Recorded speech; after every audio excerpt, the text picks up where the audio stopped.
beautiful to see your faces. Abagbe waife busoga muliwa. Kendo bakuchakuweyo bonna bajje. Girls and boys.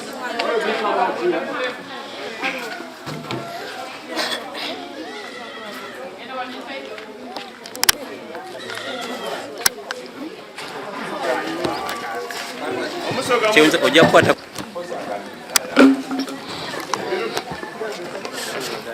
Chama.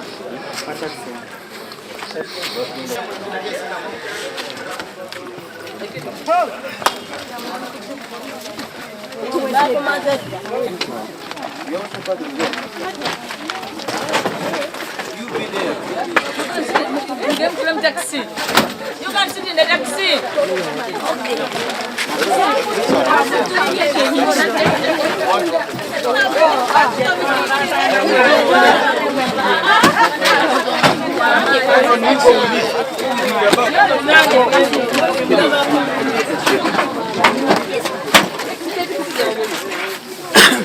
Vai, jala. Ele não verei.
wakati wano tusanzeewo abaana 16 abalenzi n'abawala nga bonna basulawo muwumwemu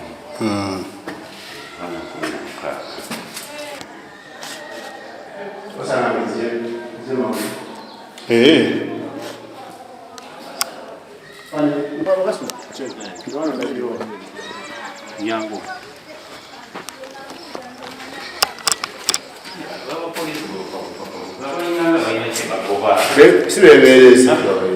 kati abamu nga bagwa wano nga bwe wali tebalina kyakwebikka tebalina kintu kyonna abaana nga babasuula busuuzibwa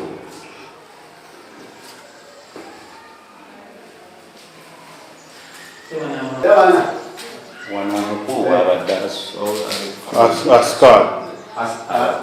abakuuma baje babe bakambuwa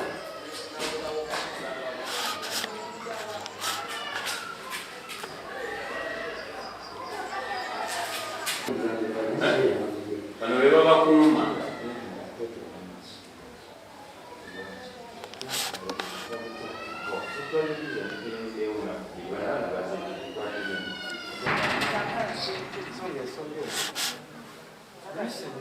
naye nanyini kino nanyini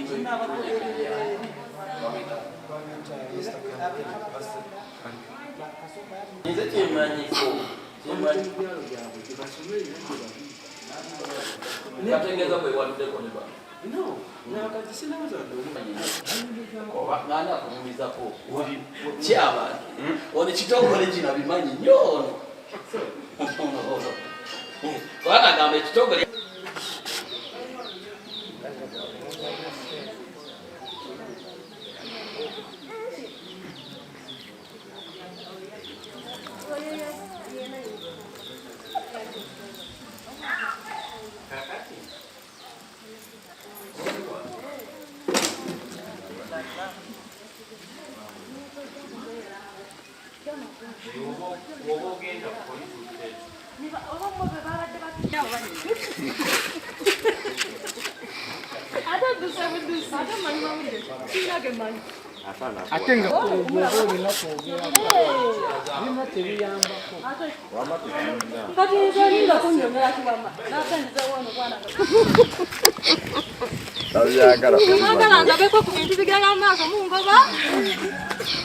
Oganye kwogera kale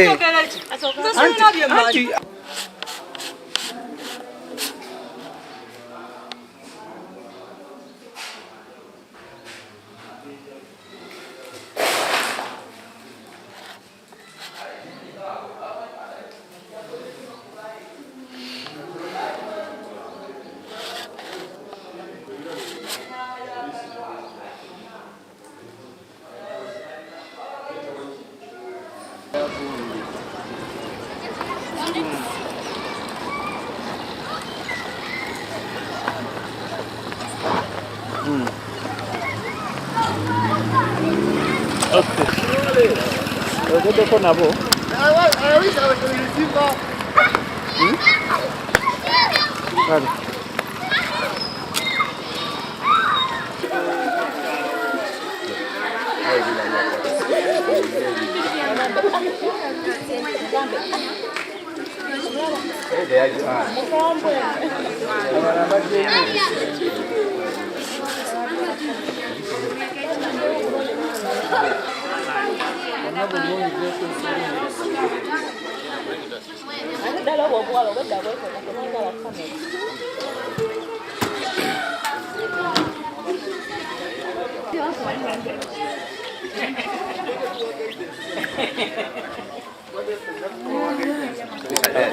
the police officer. Bana erinyanza Buwemba Robert Muwanga chairman w'ekyalo kino Kabaga Ayanga ekiri mu Kitezi Ward Kasanga Town Council mu Kiso District. Amawulire gano nagafunye akawungeezi akayise nga waliwo omukyalo omwe yankubidde essimu so zabadde nga emu y'akawungeezi ng'alaba ekibinja ky'abaana batategeerekeka abayitirivu ennyo abali mu kitundu nanyinyonnyola embeera eyo ne mugamba tujja kukikwasaganya obudde nga bukedde nabadde nkyali awo defense wange Hasani nankubira agamba atuuse mu kifo awapangisibwa ennyumba naye waliwo ekibinja ky'abaana abayitirivu baasanze ng'asaba tukikeere tukiyingiremu twategeezeza osi w'ekiteezi atubukeereza nkokola ne tusalako awaka tugenza owatuukako emizigo egyo ng'ekyamazima abaana baggyibwa ekitongole ekyogerwako nti kya balokole abayamba abantu okubajja mu bitundu bajja babawe basabizi. Abaana tubasanze babapangisiza obuyumba nga basula mu nnyumba wamu, abalenzi n'abawala basula mu nnyumba emu, tebalina bantu bali awo babakuuma, kwogera n'abaana bali mu njala, tebalya mmere okumala ennaku nga 2, so nga kinakuwaza olukubeereza eri abazadde baleme nnyo okukwata abaana babalega bawaayo ffa nti bawulidde waliwo ekitongole ekigenda okubaweerera bakwate abaana bave gye bavudde kati osanga abaana abamu babajja Paaci, abamu babajje Kaseese, abamu babajje Embalala, abamu babajje Mukono, abamu babajje Iganga, abamu babajje mu bitundu ebyenjawulo. So abazadde tubakubiriza muleke kukwatanga abaana kubawaayo ffa nti tufunye ekitongole ekigenda okuweerera abaana baffe yembeera eno oba oli abaana b'eggwanga gye basobola okutulugunyizibwamu. Erinnya ogambye ani? Nze Bwembo Robert Mawanda. Muwanga. Ssentebe w'e Kabaga. Mwe kino ekyokuleeta abaana ne babateeka wano muyinza kyogera bw'oti? Kirungi ekyokuleeta abaana ne babaleeta wano tukivumirira era kibi nnyo. Ate n'abazadde tulina ensobi n'oleeta omwana n'owa omuntu omwana naye nga tosobodde na kutuuka wa mwana wo gy'alaga. Kintu kibi nnyo nnyo. Abaana babasuza n'abaana abawala, abalenzi basula n'abaana abawala, kintu kibi nnyo, si kirungi. Kibi nnyo, tukivumirira era oyo yakikola bamukwate bamusibire ddala. Era munnaye naffe tuguddeko bugitwere tukimanyi tuli ba neighbor wano. Naye naffe tuguddeko kumanya nti emmanju waffe waliyo eyaleeta abaana yabaleetanga oba agenda obbayamba. Naffe tuteekanze bwekanzi babazeewo ennaku 3. Tuteekanze bwekanzi nga baleeta poliisi. Wano waani? Wa mukyala bamuyita Jane. Lino ssomero oba mizigo? Si ssomero, bizimbe, mizigo gye yazimbawo mizigo. Bapangisizaawo. Ssomero ki eribadde lipangisizaawo? Liri lyava kava. Lino sifanyize eyo simanyi nti nga ssomero. Ffe tubalayo bulabe bazze buzzi. Nnaku nga 3. Abaana babagamba. Neewuunya bannange byansukkako. Tekuliko metroni nti abakuuma abaana bato, mulimu abakulu. Kuliko abasajja 2 be bakuuma abaana, babaleeta ne babapangaawo, babasibidde mu nju, tebalya, tebanywa, wabula abazadde bannange mukutunuulire ng'abaana bammwe gye babatutte. Obwavu tebubatuusaawo.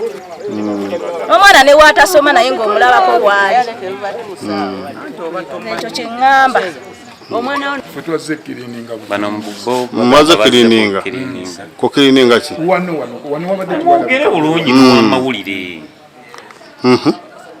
Mwavuddewo n'ekyama. Mwavudde wammwe? Ffe tuli ba coordinators mu kitongole kya Christ Way. Christ Way kisangibwawo? Kisangibwawo Mpererwe. Kati ng'abaana bano oba muli ba coordinator abaana bano mubajja ludda wa? Era coordinating Buyende era n'omukulu oli yaleeta abaana abamu kati kwe kujja tulaba abaana okubeera lunaku nga 4 emabega twatuuse nga weetaaga okukola saavisi tugamba nti katugende saavisi ey'okiriini twetuuka wano Kosajjo Mande tukola omulimu nejjo ku Tuesday tutandika okuleeta abaana ejjo ku Tuesday. Kati abaana bano babadde bayita mwe babasanze nga bali mu mbeera ki? Wabagambye badde tebalya, badde tebakola ki, basula ku seminti? Abaana abamu bw'okitunuulira ababadde basinga ennyo kiguluumiriza nti tebalya. Balina bye balemesezza mu kyalo kugeza. Era complain bw'oba ozitunuulidde ziri mu baana abakulukulu mu myaka nga na wano baagala bawaguze bakole ki bagende. Era ndowooza complain mu baana abato obutoto abo teziriimu, ziri bolaba abakulu mu myaka abo. Anti be bayinza okuba boogerera baana abakulu abato nedda niba bumba mu kooti omulamuzi asinga kwagala obujulizi obw'omuto kusinga omukulu. Tebasigenda ku ssomero. Ffe nga bwe tukugambye twazze Kirininga wano kyeyamaani bw'oba buli waawana ndowooza babadde tewalabika bwe bati bw'oba otunulaba bati. Ate ng'ogambye oli coordinator. Anti si waawano eri Buyende. Anti Buyende tegeeza waliwo abaana badde bava neeyo nga mubaleeta wano. Era nabo babaddemu era mwe bakomplainize sisuubiranga mweba. Anti era tebayinza kugamba kituufu naye kati lwaki ogamba toli coordinator mbuwazze Kirininga? bulira okukola sikolere naye okujja okirininga wano kwabadde just kwanguyako mirimu basobola okuleeta abaana ki mu bwangu naye lwaki mubalera nga temugenda basomesa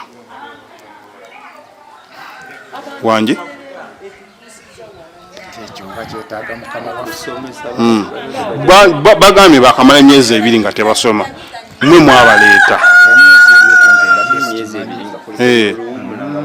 badde sikimanyi kubanze manyi ennaku zenazze okuva eri nentuukira ku ofiisi batusindika wano tukiriminge wano tuyise mubwalize mani nekyemyezi 2 ate mpulirikibuliriraku ofiisi eriruddawa Kanyenye ogambye gwani erinnya lyo gwani ndi wana Musa wavudde Buyende wano maze olunaku mmeka wano nga wonyine maze ennaku ziri ezo 2 ate era ng'oli coordinator mu kitongole kino bakiyita batya kyaki kyabakristaayo balokole kyaki kyabalokole naye kikwatira wamu nkuyambako abeetaaga obuyambi kisosola okujjako omusamize mukulu ate gwe gwani nze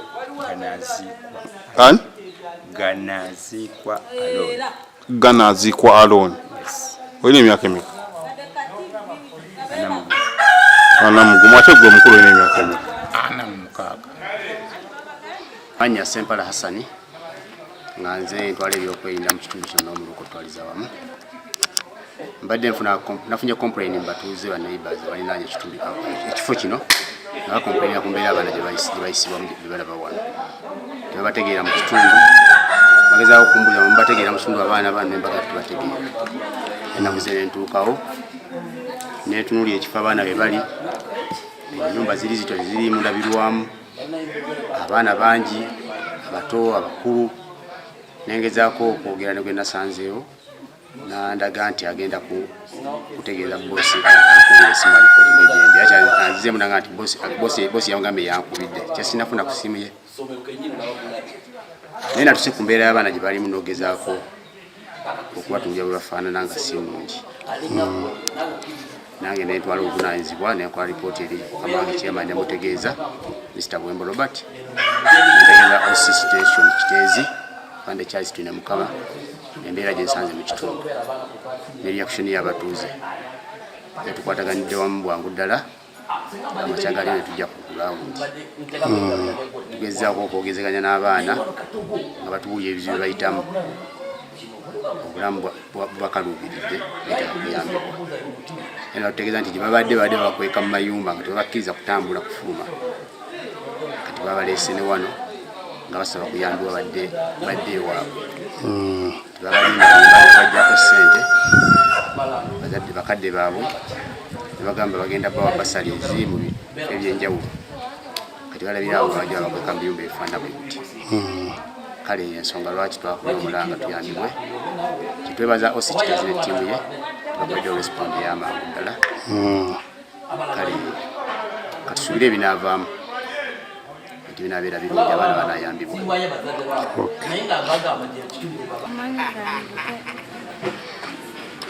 amanya gange nzikulu bbera navira Kasana Luweero mwajja mutya Mr. Bishop yajja ewaffe mu kyalo n'atugamba nti agenda tuyamba n'abalema n'abantu bonna abatalina bwetaavu nze nenyumya nemubuuza nga talina ndagamuntu nakwati nagamba agenda kumpeera n'omwana okutuleeta naye twajjanga lumu ogw'omukaaga atumazewo omwaka mulamba tugenda malawo omwezi mulamba wajja ng'ogenda soma kirasi ki agenda soma byanviiri kati bwe wajja ki ekyaddako nenajja nasangawo birala nnyo nga tulimu kale akagundi kali awo bwekato naye nga tusula wansi just nga tusula ku mufaliso kuba batugamba buli kimu tugenda kisanga ati kuna kyetujja nakyo ate nze olumu nga ngenda kumufumu nembayambako nenfumbira abo abaana bona nga bagumidde ku nze banze yali abasinga mu obuto. Kati tewakubira ku bazadde bwe simu kubulira mbeera gyerimu. Nze sirina bazadde ndinzeka. Kuba ze sina era nze mbadde ndize kukima bintu byankuba nze bandeeta buleezi kuba abantu banga mbeera nzeka n'omwana. Ate omwana mwesomeseza. Mwana wo mwana wa wange? Mwana wange gwe mbadde mbeera naye kwa myaka 3. Katolo nga taata w'omwana. Yali gyali naye nga gyasatuweerezako ku buyambi. Nga n'omwana oluusi amuwako school fees w'essomero. Kati wakati mu kuleeta omwana taata wali obeera naye taata w'omwana? Ye yali alina gyali mu kukolera eyo. Nga zitubeeramu ffeka n'omwana mu nnyumba. Kati wamukubidde n'omubuulira embeera gy'olimu? Talina kyamaanyi. Ku lwaki omukubidde? Kuba n'osaayi kuba essimu ye kuba yali yakyusa ennamba ye. Juuzi. Ennamba twagifunawo ku sajja kuba mama Lazara wange yali agimpadde. Kuba tunamukubirako. Kati Nazara wamukubidde? Nazara nyintana jamani tulina eno kuba tetwamugamba. Kati essaawa zino gwe ki ky'oyagala? Just naye njagala kyange kyanviiri nga bwe yali aŋŋambe kuba nasanga nga tupakasa neerimira kuba nga mulimu gwonna ngukola. Nansuubiza naye nenzikiriza. Okwo kujja eno. Kati essaawa zino? Omwana wamulekawa? Omwana twajja naye. Naye alina wasigadde jjuka mumutuleese nga tufulumye wabweru. Kujja ku ssomero nga bagaddewo nga lwaseka okuza bannedda ne banga bali ku boosi ne bandagirira bulagirizi kujja omwana ne muleka bwe mulese. Kati essaawa zino olina essuubi ly'okuddayo bano abantu bano okusomesa oba kusinza ku byolaba? Nange sina kyoma sinaye sigenda balima kuba genda banaye bindaga nti tetwali kigenda mu maaso. Kuba bagamba n'abalala abasinga obungi bali mu kujja. Baani abaana? Mawanga ageeyo engulu eyo. I speak in English. I don't know Luganda. You don't know Luganda? Yes. Who are you? My name is Apia McGraffin from Northern. From Northern? Yes. Apak. You came here to do what? They lied to us that they will give us full bursary. But they have dumped us for 1 month. Yeah. In which situation were you? We always eat late. We always sleep in a canvas and these mats. And also we always sleep at around 1 midnight. And also we walk long distances to look for water. And also they always use force because they always cane our boys with the black mambas and wire lock. Who were they caning them? This is one of them. Another boys they left. They were like from Eastern. Yes.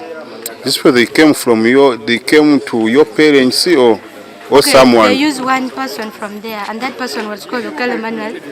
He was a speaker, youth Akere division. He lied to us that these organizations works with the orphans and give people who cannot go to school. And also they made me to lose my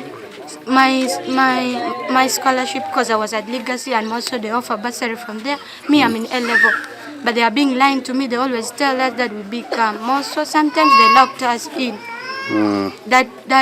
If we ask, they always say it's for our safety, but it's not fine. Now we are telling them that we want to go home.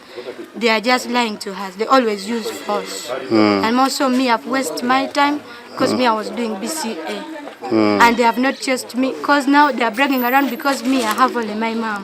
That's why they're behaving like that. But the only thing I want to go home. You are in which senior what? Senior 5. Senior 5. You mean you didn't go to school all of this time? We didn't go to school. But in first term I was there. In second term they told us they will give us full bursary. We should not have our mattresses, cases, everything we shall get from here. But there is nothing. Yeah. You mean they pay you last time, but this time they have not They yet? didn't pay me. It was my mom who paid me last time. Last time? They only took money from us. They told us we pay 80,000 for uniform, plus our transport, plus our requirements like shops, sugar, squeezers and rim. And more so now we want them to return our money because we want to go back. Me, I've wasted a lot, but me, I know my capability because I'm not too late. I can still make it in life. You came in second term? Yeah, I came in second term. So far I'm now making 1 month here. 1 month here, without going to school? Yeah, we came with our coordinator. He took 6 of us and he brought another people.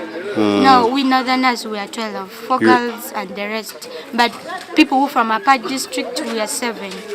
2 girls and some boys. And 1 boy is in senior 1, the rest are in primaries. But me and 1 girl, that one, we are in A level. In which school were you? I was at Legacy College, Apache. Yeah. Now, what do you want you to do for you? Oh, I just want, if they can help us to take us home, it's fine. The only thing we want, every people wants to go home alive. Because I know, if not, okay, I've wasted much, but I know I can still make it. Okay, you are who? Appeal Helma Graffin. Appeal? Helma Graffin. Okay. Yes. You're fine, but you speak loudly. Yes. What are your names? My name is Akelo Rafela. Akelo Rafela. You came in which district? From Apart district. What do these people deceive your parents? Okay, these people deceive our parents. My parents, they are going to pay for me school fees. That the contract is for 10 years. And my parents, they were all aware that I'm coming here to study. But after reaching here, I found nothing. Now I just want them to give me my money, return my money back so that I go home. Yeah. You paid how much? I paid in total, plus the requirements. That is 160. Yeah. Do you know the person who brought you here? Yeah, I know him. What is his or her name? It's called Okelo Emmanuel Elvis. Okelo Emmanuel. Yeah. What is his position? Oh, he's just a coordinator. The one who coordinates you there? Yeah. Okay, now what? No, I just want him to return my money, all the money I paid here. Because what I know, I can't even make it in life. I may go back to school. In which you are in which class? S5. S5, eh? Yeah. This way they said they will give us bursary. A full? Yeah, full bursary. Amanyanze Mukisa Angela. Wavao. Mbidide masoli. Naye bakubira dadi wange simu musumba omu okuva Empigi namugamba bagaba bursaries balina ekitongole kya Christway Generation Ministries bagaba bursaries, full bursaries for 10 years. Kati nengende Empigi okusayininga form bwe namala osayininga form ne bandeeta ku office ziri Mperere. Ne bangamba nsasule emitwalo 10 nengisasula then n'emitwalo 4 school fees kwe kuli ne uniform. Nenvayo then nazeyo job office. Bangamba nzireyo ku Monday naye nazeyo job office. Bandeeta wano. Bangamba bagenda kunsomesa emyaka 10 bursary bakuwa full bursary. Kunsomesa emyaka 10. Wano badde wakamala bangas. Nazejo. Nagenza ku office then bandese wano leyo. Kati bino ebiguddewo taatawo oba maama omukubidde n'omutegeeza. Taata wange badde sinaba mutegeeza. Kati gwe ki ky'osabya? Nze kyensaba njagala nze nzireyo ewaka then ne ssente bazinzirize bakozi nsolo ezo ssente ze batwala basobola okunsasulirako ekitundu ku ssomero nenzirayo nenkakingapu n'abaana. Wabadde osasudde ssente mmeka? Nkiza buli omu bamuggyako za njawulo. Bakuggyako za njawulo.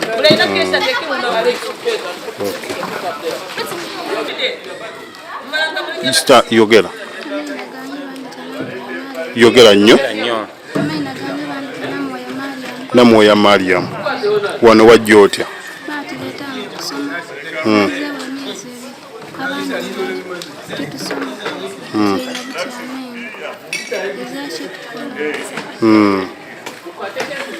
Mukati mubadde mukola ki? Naye nga bo babawa nsonga ki?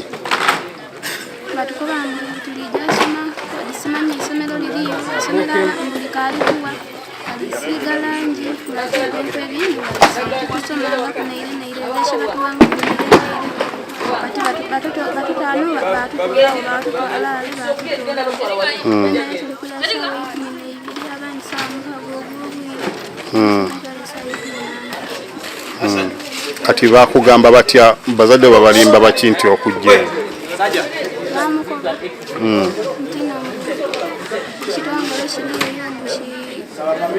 Ky'abaana okusoma abazira ssente baada bakuba maama nti nogenda kujja kusoma maama yakuba ati kusomerawo yakuba mbu essomero liri Kampala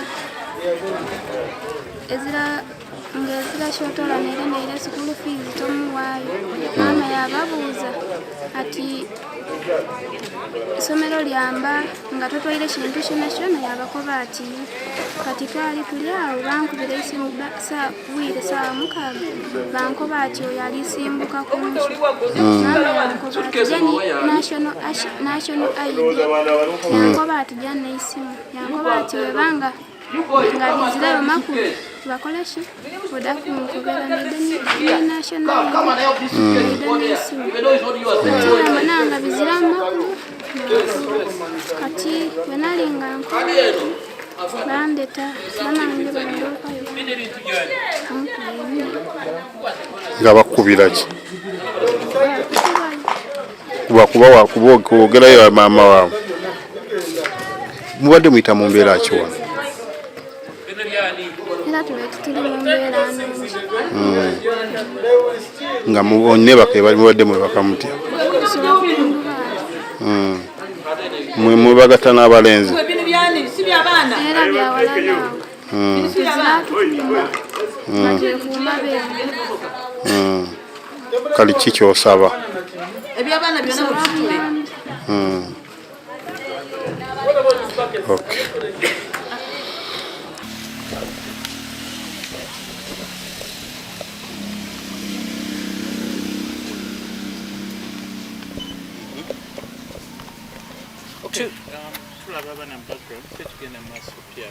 Tulina abaana 37 abano betwataasizza okuva mu zooni ya Kabaga Kayanga mu woodi y'Ekitezi mu Kasangati Town Council mu district ey'e Wakiso nga kigambibwa nti bano baaleetebwa mu Kitezi muno mbu okubaleeta basome ng'era tukutte omuntu omu atuyambeko mu kunoonyereza nga bano baava mu districts ez'enjawulo okuli Kole, okuli Apach, okuli Kamuli, okuli Buyende, okuli Jinja, okuli Kikuube na Park ne districts endala nga bano bali mu myaka okutandikira ddala mu myaka 7 paka mu myaka 16 nga tugenda kukola kyonna ekisoboka okulaba nga tunoonya ab'enganda zaabwe tulabe nga tubakwasa ab'enganda zaabwe nga naye gwe tukutte amanyikiddwa nga Kandekere Pasi Andrew tumwina mu Kaduukulu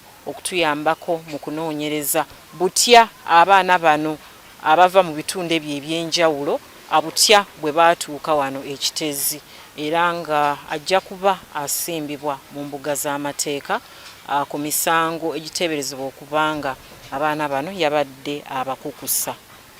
Mu bitundu bingi mulimu ebintu ebifaanana nga bino EOC oluusi zibimanya ne bisirika tutegeddeko nti EOC y'e Kabaga ye bawadde amawulire gano bubaka kibowa abakulembera ebyalo ebyenjawulo. EOC ya Kabaga ye yatuwadde amawulire gano era nga tubayozaayoza tuli basanyufu nnyo nga tweyongera okubiriza abakulembeze b'oku byalo abasirikira ensonga nga zino tubayita okolaganira awamu naffe tulabe nga tulwanyisa obumenyi bw'amateeka oba nga tulwanyisa ebikolwa nga bino era nga ddala tuli basanyufu nnyo eri LOC eya Kabaga okulaba nga bakolaganira wamu bulungi ne poliisi. Okusinziira ku alipoota za poliisi oboolyawo ezizo zikolebwa ku baana abaleetera abava mu bitundu ebyewala ne baleetebwa mu bitundu ebirala. Keesi zino zigenda mu maaso nakweyongera oba mugenda muzikendeeza? Ne ku wiikendi waliwo keesi eyabadde nina okusooka okwekenneenya ekifo naye mu Kampala muno, era mulimu abaana nga 18 nabo betwazudde ng'era bayinako ekyalo gye babadde babakuumira, era nga nabo kigambibwa nti babaleeta kusoma kujja kufuna mbu kubasomesa, naye ate bwe twatuukayo nga si bwe kiri, era abatuuze b'oku kyalo be baatukubira omulanga ne tulaba nga tutuuka mu kifo kino ne tutaasa abaana bano era ne tukwata abantu 2. So ekyo kibeere kyakuyiga eri ffe abazadde. Muntu kiggwoowa omwana wo, oyinza okuba nga toyina busobozi bumala oba gwe muli weewulira nti toyina busobozi bumala bwongerayo mwana wo, naye omuntu gw'okwasizza omwana wo osoose kumwekenneenya oba gwe omaze gawaayo mwana wo eri omuntu gw'otamanyi. So kiddirira ffe abazadde okubeera obulindaala, okufaayo nnyo eri abaana baffe, ffe tubeezaalira. Lwaki gwobeera omuwa omuntu gw'otamanyi? Olabira ku bano bava mu disitulikiti ya Kole na Park, kwegamba tomanyi na mwana wo gyali, wabula olowooza omwana wo ali mu kusoma, ate n'otafaayo nakugoberera ddala kituufu omwana ono ali mu kusoma. Kuba ffe we twabasanze tetulabye bwe basoma, tetulirabye nga ssomero. So abazadde kibeere kyakuyiga, tetumala gawaayo baana baffe eri abantu be tutamanyi.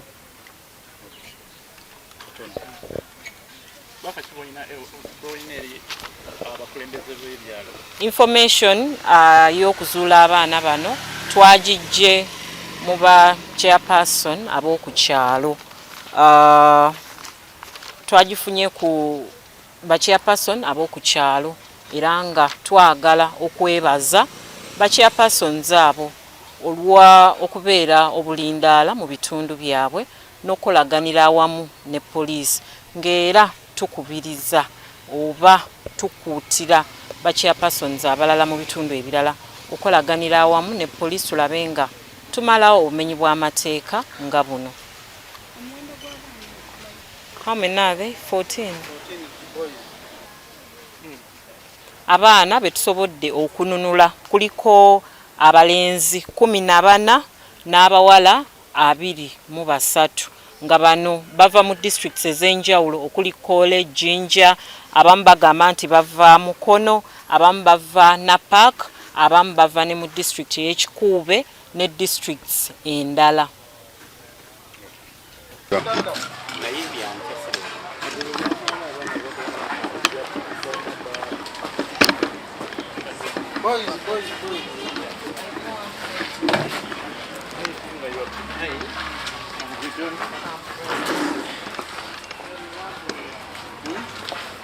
There's one there.